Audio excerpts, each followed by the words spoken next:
Tina Satchwell was the kind of woman who brought light wherever she went. Soft-spoken, gentle, the kind of person who remembered birthdays, asked how you were, and waited to hear the answer.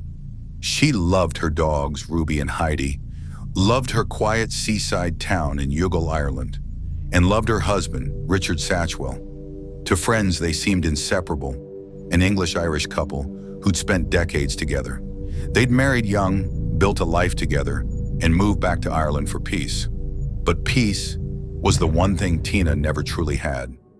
Behind the doors of their little home on Grattan Street, something was wrong, something no one could see.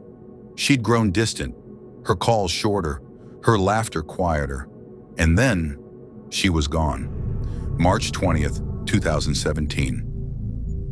Richard Satchwell walked into Fermoy Garda station and told police his wife had disappeared. He said she'd taken cash, €26,000, from a savings box in the attic, packed 2 suitcases, and left. He said he wasn't worried, she just needed space. But to Tina's family, the story didn't fit. She'd never leave her dogs, never leave her family without a word, never vanish without a trace. Still, she was missing. Police searched, posters went up, TV cameras showed Richard wiping away tears, begging for her to come home. For a while, the world believed him, but investigators didn't. There were no flight bookings, no ferry tickets, no bank withdrawals, and no sign of the mysterious €26,000 he said she'd taken. In the attic, detectives found dust, but no cash box. Something was wrong. In June 2017, Gardaí searched the Satchwell home for the first time. They found an oddly new wall built under the stairs, fresh cement, and a faint smell of chemicals. Still, nothing showed on the scanners. The case went cold. Years passed. Richard gave interviews. He told anyone who'd listen that his wife had walked out.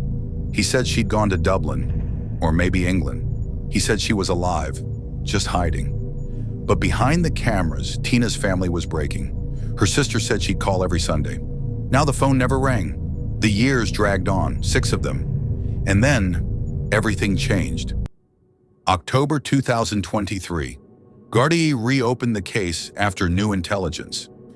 And the way Richard had been acting drew attention again. He was arrested on the suspicion of murder. That same day, investigators returned to Grattan Street with ground-penetrating radar and cadaver dogs. Inside the small terraced house, one dog stopped near the stairs and barked. Officers removed a section of concrete flooring. Beneath it, wrapped in black plastic, were human remains. It was Tina Satchwell, buried inside her own home. Under the stairs she'd walked past every day. For 6 years, forensic teams confirmed the remains through dental records. She'd suffered blunt force trauma. She had never left. The man who once cried for her on live television had been living above her grave. Richard Satchwell was charged with her murder the next day. At the news, people across Ireland were stunned. The missing person posters that had faded on lampposts for 6 years now carried a single word across them: justice. Tina's family gathered at the gates of the house, holding candles and photographs. Her sister said quietly to reporters, "She didn't walk away. She was taken from us." The trial began in April 2025 at Dublin Central Criminal Court. The courtroom was silent as prosecutors laid out the evidence. They said Richard was obsessed, controlling, and could not handle the idea that Tina might leave him. He'd lied to police, lied to neighbors, lied on national television. A former friend told jurors he'd once heard Richard say, "If she ever left me, I'd make sure she never comes back." The prosecution described a web of deceit: how he sold Tina's clothes at a car boot sale, how he got rid of the freezer she'd once used, how he mixed concrete beneath the stairs soon after she vanished. When questioned, he said the concrete was for renovations, but forensic tests showed her DNA in the dust. For years, he'd lived there, eating, sleeping, speaking to journalists, with his wife's body sealed beneath him. The defense argued there was no eyewitness, no direct proof of intent. But the jury had heard enough. They saw the timeline. They saw the lies. On May 31st, 2025, after just 9 hours of deliberation, the jury returned a unanimous verdict. guilty of the murder of Tina Satchwell. When the word guilty was read aloud, her family wept. Some held hands, some couldn't look at him. One of her relatives said later, "For 8 years he buried her twice, once under the floor and once under his lies."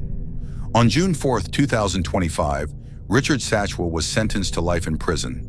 The judge told him, "You took a life, then built a tomb within your home. You deceived everyone, but justice has found you." Outside the court, Tina's sister spoke again. "She finally came home," she said.